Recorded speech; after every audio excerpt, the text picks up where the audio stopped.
կներեք անկեղծության համար ձևակերպումը անգրագիտությունը, տգիտությունը եւ ընդհանրապես հետևանքախորը չիմացության։ Հասկանանք, ինչ ասում ես մարդը եւ ինչի է ապուշություն ասում։ Կներեք այս բառապաշարի համար, բայց Նիկոլ Փաշինյանի դրամաբանությամբ մոլորակի բոլոր պետությունները սխալ հիմքերի վրա են։ Ադրբեջանցիները որպես քաղաքական ազգ ձևավորվել են հայերի հետ կոնֆլիկտի արդյունքում։ Ինչա գրված, ասում է, на Куликово поле шли жители из разных русских земель и городов. Вернулись же они с битвы как русский народ. Ֆանտաստիկ ձևակերպում է ցույց տալիս կոնֆլիկտի ստեղծարար նշանակությունը։ Միանշանակ պատրաստվում վատ բան է, կոնֆլիկտը վատ բան է, այդ ամենը պետք է ջնջենք, բրտենք, թափենք, մենք չպետք է լինենք կոնֆլիկտացի եւ դրանով թվում է թե լավ բան ենք ասում, բայց իրականում Ադրբեջանի եւ Թուրքիայի պահանջներն ենք ի կատար ածում, Հայաստանին ապա ազգայնացնում ենք, դենացիֆիկացիայի ենք ենթարկում դեն։ Մեր ձևավորման գործում արմատական դեր են ունեցել այն process-ները, որ մեր հետ կատարվել են։ Եվ մեծագույն հանցագործությունը Ղարաբաղյան շարժումը հակադրել է անկախության շարժմանը։ Այս անհեթեթություն է, որովհետև Ղարաբաղյան շարժումը, Ղարաբաղյան պատերազմը տարած հաղթանակը վճռական դերակատարություն են ունեցել մեր պետության կայացման գործում եւ այս ասպեկտի շնորհիվ մենք կարողացել ենք ստեղծել կենտրոնացված ուժեղ պետական համակարգ, ինչը շատ կարևոր է եղել։ Հայաստանը վատ երկիր չի ճաշված, այդ քաղաքական մաղձը, այս 4 հանրապետության դավաճանական նարատիվները եթե չհաշվեն, ընդհանրապես Հայաստանը շատ հարմար երկիր է։ Սա Նիկոլ Փաշինյանը մարտարավերան է դնում ընդհանրապես մարդկության պատմությանը։ Եվ հիմա եթե առաջնորդվենք Նիկոլ Փաշինյանի տրամաբանությամբ, պետք է փոխենք նաև հայերի ցակման գլխավոր առասպելը, այսինքն հրաժարվենք հայ քնահապետից։ Քանի որ ըստ այդ առասպելի հայ ազգը ձևավորվել է կոնֆլիկտից։ Հայկը հակադրվում է բելին, բելը դիմում է ագրեսիայի, հայկը հաղթում է եւ հենց այդ process-ի ծիրում, առասպելական process-ի ծիրում ձևավորվում են հայերը, հայը։ Այսինքն մենք մեր ցակման առասպելից, մեր ազնագրից հետ պետք է հրաժարվենք Նիկոլ Փաշինյանի տնամաբանությամբ, որտեղ մեր դեպքում կոնֆլիկտն է։ Բայց մենք եզակի չենք այս առումով, բոլորի մոտ սա կա այս առասպելները։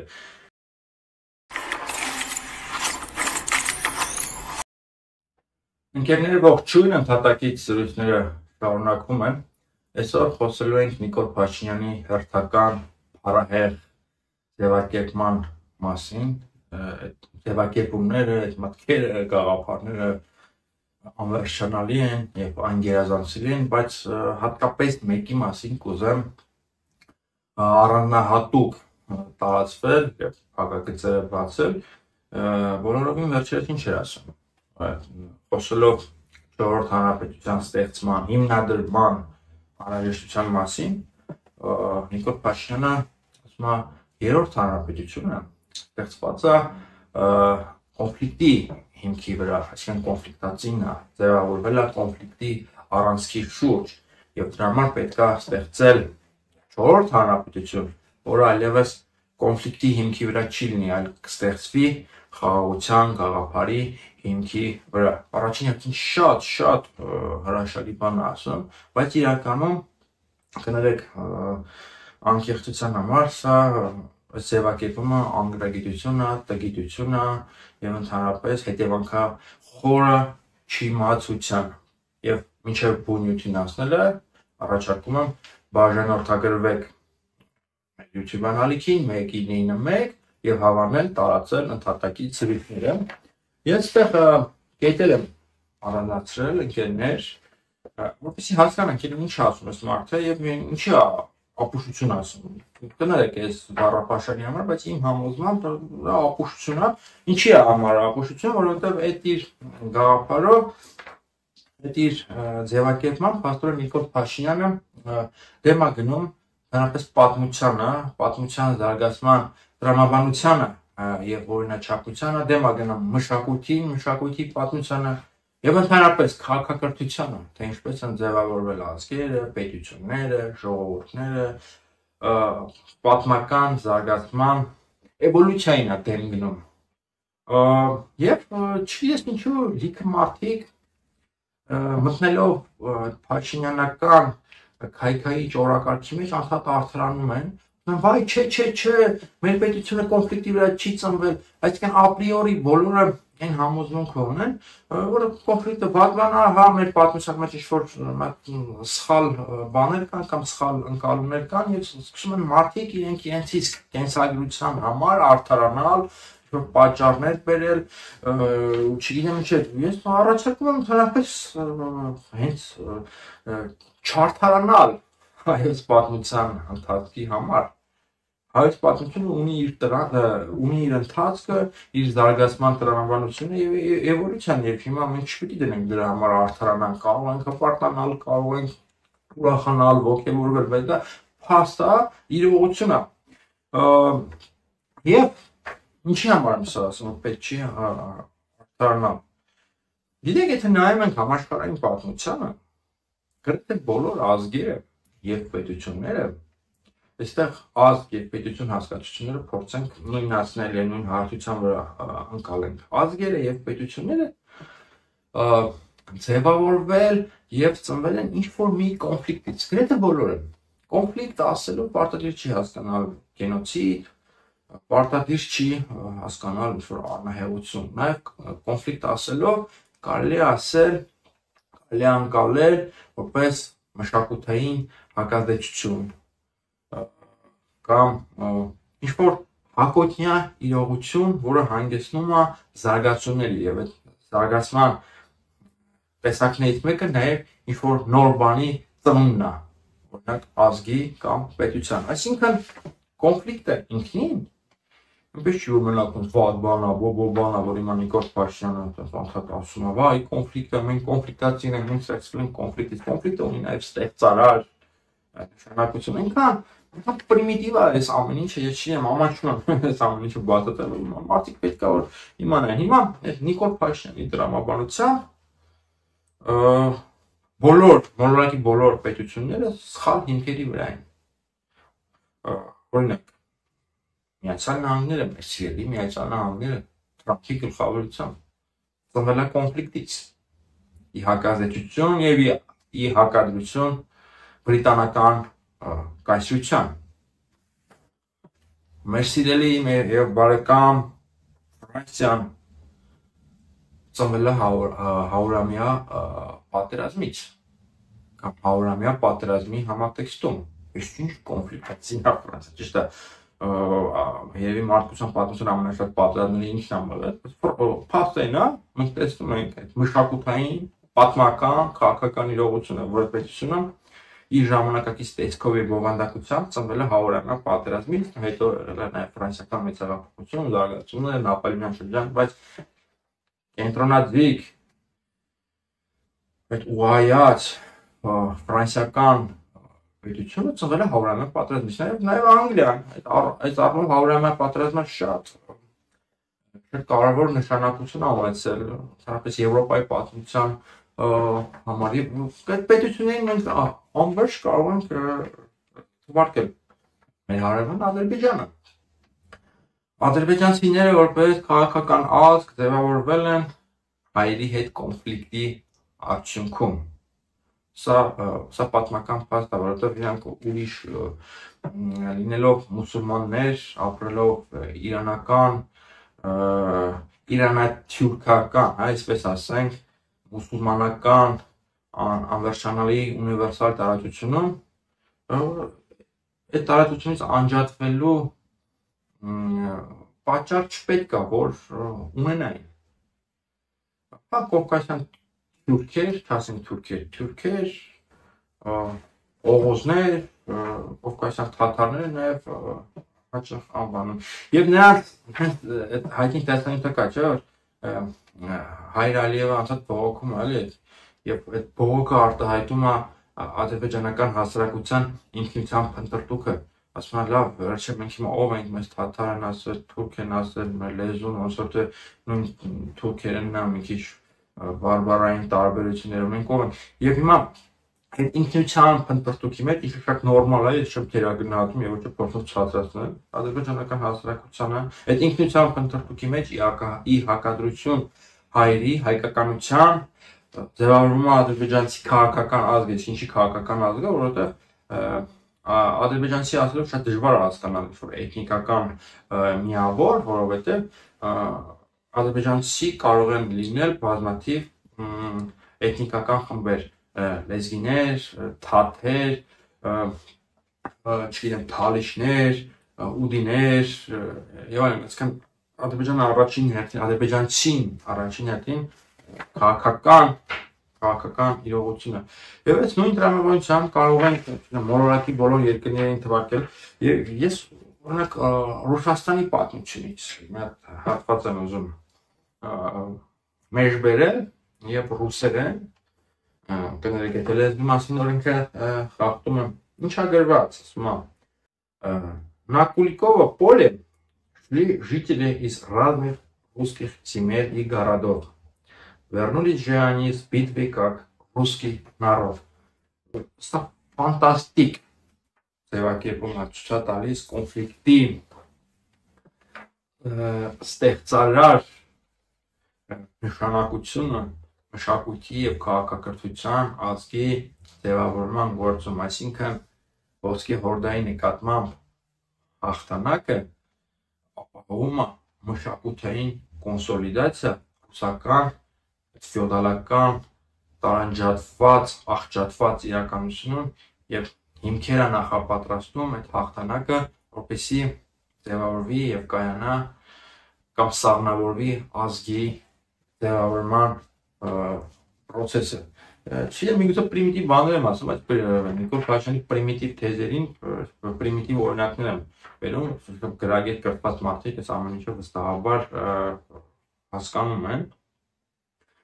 Այսինքն կոնֆլիկտը, նույնպես եմ կրկնում, կոնֆլիկտը կամ կոնֆլիկտի տարբեր տարակերպերը, պատերազմ, պահում, մշակութային հակազդեցություն, շատ կարևոր ստեղծարար նշանակություն կարող ունենալ։ Հա, պատերազմները լավ բան չեն, քխեն, այրում, մարդիկ են մեռնում, բայց դրանք պատմության մեջ եղել են, չէ՞, եւ դրանց լինելիությամբ ինչ-որ իրողություններ են տեղի ունեցել, ինչ-որ զարգացումներ են տեղի ունեցել եւ հիմա շատ հետազոտողներ շատ հետաքրքիր թեզ են զարգացնում, որ ժամանակակից եվրոպական ժողովրդավարությունը եւ ոչ միայն ծագել է նաեւ եվրոպական հողի վրա մղվող պատերազմներից, մրցակցություն, հակազդեցություն, տարբեր ժողովուրդների, տարբեր ազգերի եւ պետությունների միջեւ։ Եվ այդ ժողովրդավարությունը նաեւ ինչ-որ առումով տեղից է սաղնավորում։ Եվրոպական գրեթե բոլոր ազգերը եւ պետությունները ծագել են կամ նրանց մեկնարկը սկսում է 30-ամյա պատերազմից կամ ֆրանսիական մեծ հեղափոխությունից, որտեղ եւի մարդկության պատմության ամենաշատ ահյունն է հասել, եթե չհաշվենք համաշխարհային պատերազմները, մի խոսքով այս օրինակները նույն Գերմանիան ի հակադրություն Ֆրանսիայի, միավորված Գերմանիան ի հակադրություն Ֆրանսիայի ձևավորվում, այսինքն ամեն ինչ իսկական պրիմիտիվ ու հասարակ չի, էլի, պետք չի տենց ապրիորի բաներ են ի հայտ եկել, որ հա միանշանակ պատերազմը վատ բան է, կոնֆլիկտը վատ բան է, այդ ամեն ինչը պետք է ջնջենք, բրդենք, թափենք, մենք չպետք է լինենք կոնֆլիկտացի եւ դրանով թվում է թե լավ բան ենք ասում, բայց իրականում Ադրբեջանի եւ Թուրքիայի պահանջներն ենք ի կատար ածում եւ Հայաստանին ապա ազգայնացնում ենք, դենացիֆիկացիայի ենք ենթարկում, դենացիոնալիզացիայի ենք ենթարկում, հա ավելի ճշգրիտ լինի։ Եվ ինչ եմ առանձնացրել։ Հա, ընդհանրապես ազգերի բովանդակությունը, կյանքը, աշխարհայացքը ձևավորում են կեցության եւ միջավայրի պարտադրած իրողությունները, իհարկե ոչ միայն, բայց դա առավել եւս։ Հիմա մեր ձևավորման գործում արմատական դեր են ունեցել այն process-ները, որ մեր հետ կատարվել են, օրինակ ցեղասպանությունը, մեր ցախողված ազատագրական պայքարը, Հայաստանի խորհրդայնացումը, խորհրդային իրականությունը, Սարդարապատի ճակատամարտը, դրանից առաջ, հետո նաև հարաբերական շարժումը, անկախության շարժումը եւ մեր հետագա ընթացքը, այսինքն մենք այս ամեն ինչի խմորման հետևանքն ենք եւ այս խմորման մեջ ձևավորված միֆերի, լեգենդների, կարճատիպերի, դրական եւ բացասական երևույթների, սխալների, ճիշտ որոշումների հետևանքն են եւ սրանից խուսափել չենք կարող եւ սրա համար մենք պետք չունենք արդարանալու եւ այո մենք ձևավորել են մեր շուրջ տեղի ունեցող իրողությունները եւ ընդհանրապես կեցությամբ պարտադրած մարտահրավերներ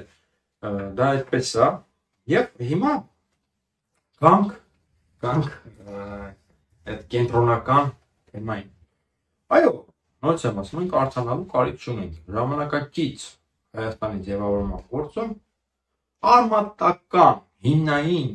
դեր է խաղացել Ղարաբաղյան շարժումը եւ մեծագույն հանցագործությունը Ղարաբաղյան շարժումը հարկադրել է անկախության շարժմանը հիմա այնպես որ թիթիզ նորաձևություն կա չէ թե բա Ղարաբաղյան շարժումը ձևախեղվեց իրական անկախության շարժումը եւ ժողովրդի ուշադրությունը շեղվեց եւ մենք չկարողացանք կենտրոնանալ անկախության շարժման վրա սա հիմարություն է նորաձև հիմարությունը իբրև թե ինչ են ասում էլի KGB-ն ներմուծեց Ղարաբաղյան շարժումը Ղարաբաղյան կոնֆլիկտը որպեսզի մենք չկենտրոնանանք մեր անկախության շարժման վրա սա անհեթեթություն է որովհետեւ Ղարաբաղյան շարժումը Ղարաբաղյան պատերազմը տարած հաղթանակը վճռական դերակատարություն ունեցել մեր պետության կայացման գործում եւ այս վերջերս մի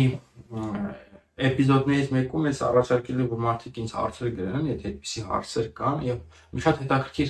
հարց է հնչել հարգելի Ռոզալիայի կողմից, թե արդյոք Հայաստանում կան կայացած ոլորտներ եւ կան կայացած ինստիտուտներ եւ ես կարող եմ հստակ պատասխանել որ կան, իսկապես կան եւ կամ եղել են ինչեւ Նիկոլ Փաշինյանի իշխանության գալը եղել են եւ այդ կայացումը կամ դրանց կայուն կենսագործունությունը պայմանավորված է եղել նաև մեր կոնֆլիկտով, մեր պատերազմով եւ Ղարաբաղյան շարժումով։ Օրինակ Հայաստանին հաջողվեց դառնալ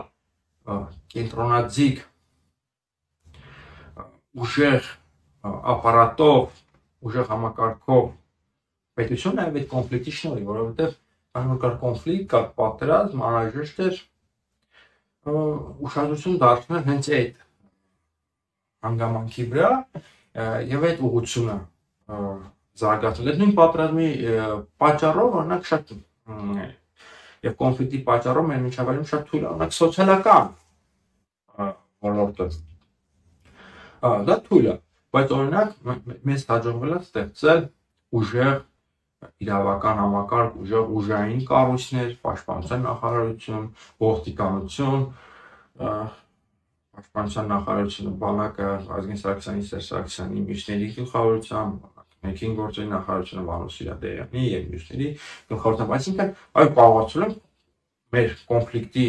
անհրաժեշտությամբ, պարտադրած անհրաժեշտությամբ ստեղծել կայուն իրավական համակարգ, այդպիսի ինստիտուտներ, մաքսային ծառայություններ եւ դրա եւ վերահսկել պետության կայունությունը եւ ապահովել անվտանգությունը։ Չեղավ որ կոնֆլիկտի շնորհիվ մեզ հաջողվել է ստեղծել կամ կոնֆլիկտի պարտադրած անհրաժեշտությամբ ստեղծել ինստիտուտներ եւ ինչ-որ կյանքի խաղի կանոններ, բայց այդ նույն զուգահեռ իրականությունում լիքը հարցեր մնացել են բաց։ Օրինակ չեմ սոցիալական ոլորտ, տնտեսական ոլորտ, միգուցե եւ այլն։ Չեմ ասում ամեն ինչ լավ է, որտեղ հիմա շուտով նորաձևություն չէ՞ այդ ինստիտուտները, ինստիտուցիոնալիզմը միշտ ինչ-որ բացարձակ որպես կատեգորիա են անցալում օրինակ են վերում եվրոպական երկրներին կամ Միացյալ Նահանգներին եւ հիմա ասում եմ նույն ինստիտուտները եւ ինստիտուցիոնալիզմը ժամանակակից աշխարհում նույնիսկ զարգացած պետությունների ճգնաժամի մեջ են մենք դա տեսնում Միացյալ Նահանգներում, եվրոպական երկրներում, Ֆրանսիայում այդ ինստիտուտների ինստիտուցիոնալիզմի ճգնաժամը է, արդի տեխնոլոգիական եւ տեղեկատվական աշխարհում ճգնաժամը տեսնում ենք, հենց որ այդ Աջեմօղլուի ինստիտուտները եւ ինստիտուցիոնալիզմը այսօր բացարձակ ժամացույցի ճշգրտությամբ ինչ որ բաներ պետք է հասկանալ, իհարկե եղել են բազմաթիվ թերություններ, եղել են բազմաթիվ սխալներ, ինչ որ ինստիտուտները, չգիտեմ, ինչ որ երկնային Երուսաղեմի դարպասների պես ոսկեզոծ չեն լինում ոչ մի տեղ։ Միշտ կան թերություններ, միշտ կան սխալներ, միշտ դրանք ինչ որ մեկին դուր չեն գալիս։ Բայց ամեն դեպքում կոնֆլիկտը մեզ թույլ է տվել կամ կոնֆլիկտի շնորհիվ մենք կարողացել ենք ստեղծել կենտրոնացված ուժեղ պետական համակարգ, ինչը շատ կարևոր է եղել այդ նույն ժամանակահատվածում հարևան Վրաստանը, Ուկրաինան, մյուս հարևան Ադրբեջանը այդ գործում զախողել են, ներքաշվել են քաղաքացիական պատերազմների մեջ, ենթարկվել են փլուզման եւ չեն կարողացել ստեղծել կենտրոնացված ինչ-որ համակարգ, ունեցել են բազմաթիվ ծախողներ։ Մեր մոտ դա ստացվել է։ Եվ Արգելե Ռոզելայի հարցի պատասխանը, որ միջև Նիկոլ Փաշինյանի իշխանության գալը միջև իր ոչ իր սրտով ինստիտուտների կազմակերպումը մենք ունեցել ենք այդպիսի կայացած համակարգներ։ Եվ էլի շատ Հայաստանը վատ երկիր չի չհաշված այդ քաղաքական մաղձը, այս 4 հանրապետության այս դավաճանական նարատիվները եթե չհաշվենք, ընդհանրապես Հայաստանը շատ բանա հարմար երկիր է ապրելու համար, զբոսաշրջիկների համար, ես դա ասում եմ մի համեմատություն հարևան երկրների եւ տարածաշրջան երկրների պետք է համեմատվել Բելգիայի կամ Գերմանիայի հետ Թուրքիայի, Իրանի, Վրաստանի, Ադրբեջանի համեմատ կարծում եմ Հայաստանը ունի շատ առավելություններ եւ ունեցել է նույնիսկ Նիկոլ Փաշինյանի օրոք հիմա կան շատ առավելություններ։ Ինչևից է, բայց մենակ համակարգի ձևավորմանը չի նպաստել մեր կոնֆլիկտը, մեր հարցը եւ ընդհանրապես դա լուրջ մշակութային ազդեցություն է ունեցել, լուրջ մշակութային շարժիչ ուժի առաքելություն է ստանձնել, որպեսզի մենք կարողանանք նաեւ դրսևորվել որպես քաղաքական ազգ։ Սա շատ կարևոր է, որովհետեւ ազգաստեղծման process-ը դրա մասին էլ ենք խոսում, ինքը քարացած իրողություն չի, որ ինչ-որ նա փուլում ուշնշնադարում ինչ-որ ազգ ձևավորվում է, ում վերջ, ինքը արդեն կայուն իրողություն է, անփոփոխ եւ այլն, դա ասած շարունակական process է եւ դե հաշվենք կան 19-րդ դարից Խաչատուր Աբովյանից, Ռաֆայել Պատկանյանով, ազատագրական պայքարով, կուսակցություններով, ցեղասպանությունով, մինչև Ղարաբաղյան շարժում, սա մեկ անվերջանալի ֆենոմեն է, պատմական ֆենոմեն է, որը թույլ է տալիս ձևավորվել եւ դրսևորվել հայ ազգին եւ նաեւ Հայաստանի Հանրապետությանը որպես պետություն։ Այնպես սա հիմարություն է, սա Նիկոլ Փաշինյանը մարտարավեր անետում ընդհանրապես Մարկոսյան պատմությանը եւ նորից էլ վերադառնալով նախնական թեմային, ինքը գրեթե բոլոր երկրների ստեղծման առասպելաբանությանը, բոլորի հիմքում կոնֆլիկտն է։ Եվ Սկանդինավյան առասպելաբանությունը,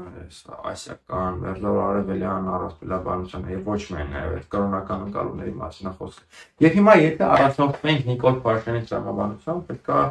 փոխենք նաեւ հայերի ծագման գլխավոր առասպելը, այսինքն հրաժարվենք հայ գնահապետից, քանի որ ըստ այդ առասպելի, ըստ Մովսես Խորենասու, հանրոր ինքնադամից փոխանցում, հայ ազգը ձևավորվել է կոնֆլիկտից, քանի որ հայկը հակադրվում է բելին, բելը դիմում է ագրեսիայի,